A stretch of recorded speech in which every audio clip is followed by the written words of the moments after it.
বন্ধুরা আজকে আপনারা দেখবেন ফ্যাক্টরিতে ম্যাগি কি করে বানানো হয়।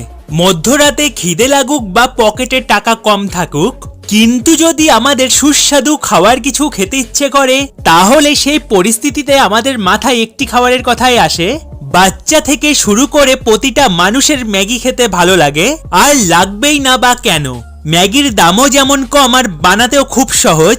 জল গরম করো, ম্যাগির মশলা ঢালো, ম্যাগি দিয়ে দাও, ব্যাস আপনার সুস্বাদু ম্যাগি তৈরি 5 মিনিটেরও কম সময়ের মধ্যে। কিন্তু বন্ধুরা, যে ম্যাগি আপনারা খান সেই ম্যাগি ফ্যাক্টরিতে কিভাবে বানানো হয় আপনারা কি জানেন? অনেক মানুষ মনে করে যে ম্যাগিতে শুয়োরের মাংস মেশানো হয়। সত্যি কি ফ্যাক্টরিতে ম্যাগি বানানোর সময় শুয়োরের মাংস মেশানো হয়? আর ম্যাগি আমরা যে কাঁটা চামচ দিয়ে খাই সেই চামচও বা কিভাবে বানানো হয়? আর আপনারা কি জানেন যে পটাটো চিপস আমরা খাই তা আসলে আলু কেটে তৈরি করা হয় না, এই পটেটো চিপস অন্য পদ্ধতিতে তৈরি করা হয়। আর যে ডেয়ারি মিল্ক বাচ্চাদের খুব পছন্দের চকলেট, সেই চকলেটও বা ফ্যাক্টরিতে কিভাবে বানানো হয়?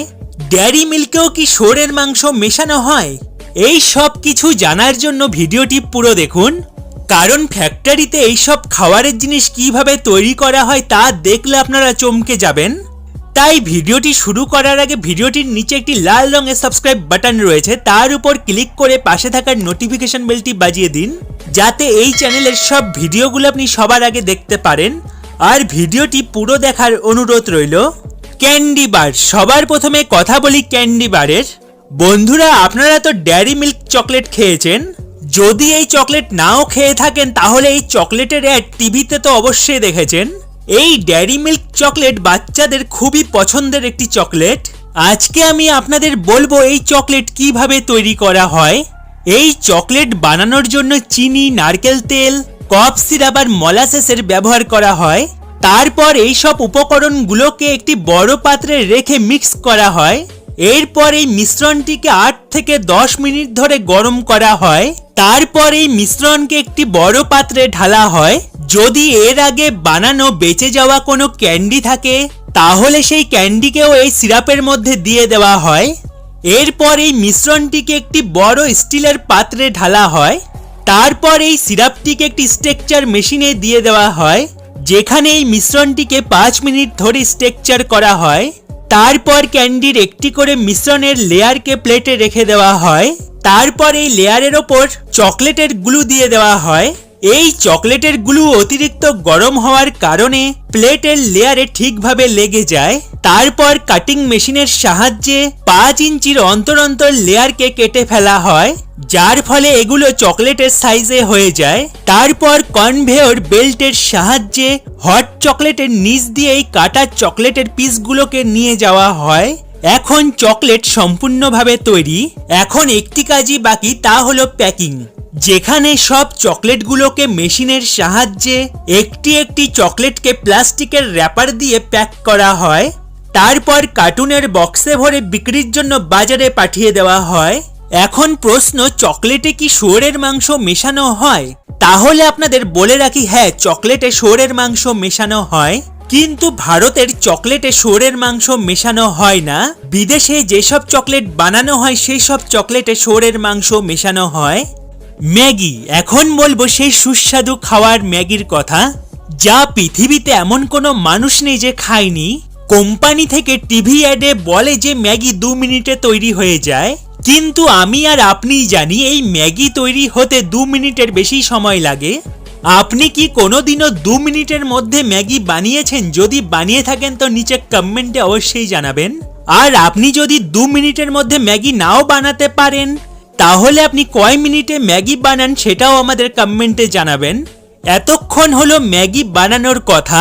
এখন আপনারা কি জানেন এই নুডলস ফ্যাক্টরি থেকে আপনার রান্নাঘরে আসতে কি কি রাস্তা পার করতে হয়? যেখানে সবার প্রথমে আটা, ময়দা, জল সাথে কিছু কেমিক্যাল অ্যাড করে ভালো করে মিক্স করা হয়। তারপর এই মিশ্রণকে একটি চেম্বারে দিয়ে ভালো করে একটি ডো তৈরি করে নেওয়া হয়। এখানে এই বিষয়ের ওপর নজর দেওয়া হয় আটার মধ্যে যেন জল জল ভাব না থাকে। এরপর এই মাখা আটার ডোকে দুটো বড় বড় রোলারের মধ্যে দিয়ে যেতে হয়। তারপর এই মাখা ডোটি একটি শিডে পরিণত হয়। এই রোলারগুলো ঢেউ খেলানো হয়ে থাকে। তাই আটার শীটটি ঢেউয়ের আকৃতির মতন হয়ে যায়, মানে আটার শীটটি জিগজ্যাগ শেপে তৈরি হয়ে যায়। আর এই আটার শীটকে আরো পাতলা করার জন্য আরো অনেক বেলনি মানে রোলার মেশিন হয়ে যেতে হয়। তারপর এই মেশিনগুলোর সামনে অনেকগুলো অটো কাটার ব্লেড লাগানো থাকে, যেখানে এই মেশিনের সাহায্যে নুডলসের শেপে কেটে ফেলা হয়। তারপর কনভেয়র বেল্টের সাহায্যে চলে যায় সামনে আরেকটা মেশিনে, যেখানে প্যাকেটের মাপে নুডলসকে কেটে ফেলা হয়। তারপর একের পর এক কাটার নুডলসকে হালকা আঁচের উপর দিয়ে পাঠিয়ে দেওয়া হয়, যার ফলে সব নুডলস শুকিয়ে শক্ত হয়ে যায়। এরপর মেশিনের সাহায্যে প্লাস্টিকের র্যাপারে প্যাক করে কার্টুনের বক্সে ভরে মার্কেটে পাঠিয়ে দেওয়া হয় বিক্রির জন্য। এত কিছুর ধাপ পার করে এই ম্যাগি তারপর আমাদের ঘরে আসে। এখন প্রশ্ন, ম্যাগি বা নুডলস জাতীয় খাবারে কি শুয়োরের মাংস ব্যবহার করা হয়? হ্যাঁ, ব্যবহার করা হয়, কিন্তু ভারতে তৈরি ম্যাগি আর নুডলসে কোনো শুয়োরের মাংস ব্যবহার করা হয় না। বিদেশে যেসব ম্যাগি আর নুডলস বানানো হয় সেগুলোতে শুয়োরের মাংস ব্যবহার করা হয়। ভারতে বানানো ম্যাগি আর নুডলসে কোনো মাংস ব্যবহার করা হয় না। এখন আপনাদের নুডলস খাওয়ার কাঁটা চামচ, যাকে ফর্ক বলা হয়, এই কাঁটা চামচকে ফ্যাক্টরিতে কিভাবে বানায়? সবার প্রথমে একটি বড় মেশিনের সাহায্যে স্টিলের প্লেটগুলোকে ছোট ছোট এক মাপে পিস পিস করে কেটে নেওয়া হয়।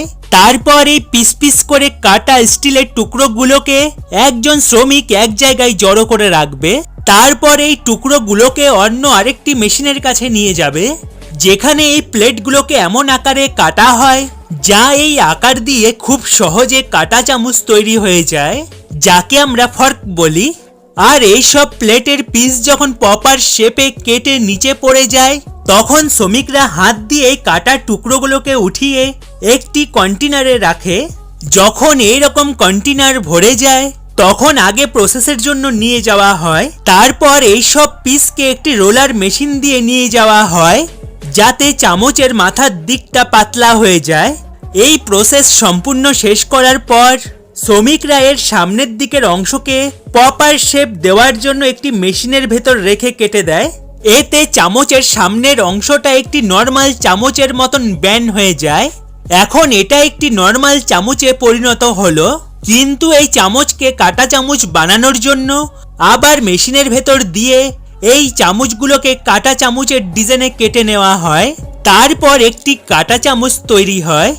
বন্ধুরা, আপনারা কি কোনোদিনও ভেবেছেন যে সব পটেটো চিপসের আকার কেন একই হয়? কারণ আমরা যখন ঘরে পটেটো চিপস বানাই, তখন দেখা যায় এক একটা চিপসের এক এক রকম আকার হয়েছে, কোনোটা বড় কোনোটা ছোট। তো বন্ধুরা, আজকে আপনাদের সামনে বড় বড় পটেটো চিপস বানানোর কোম্পানিদের পর্দাফাশ করব। এই সব কোম্পানিগুলো আলুর ব্যবহার সরাসরি করে না। সবার প্রথমে আলুগুলোকে সিদ্ধ করে নেয়, তারপর সিদ্ধ আলুগুলোকে পেস্ট করে ফেলে।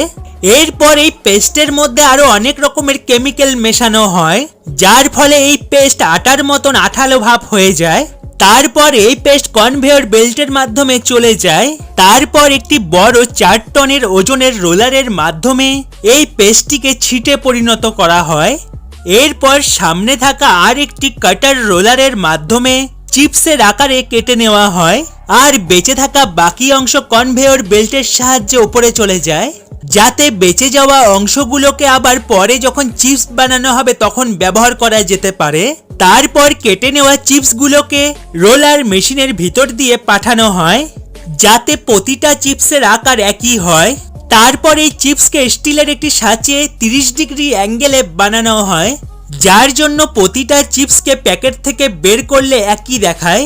এরপর গরম তেলে এই চিপসগুলোকে ভাজা হয়। সবশেষে এই চিপসগুলোকে মশলা দিয়ে ভালো করে মাখা হয়।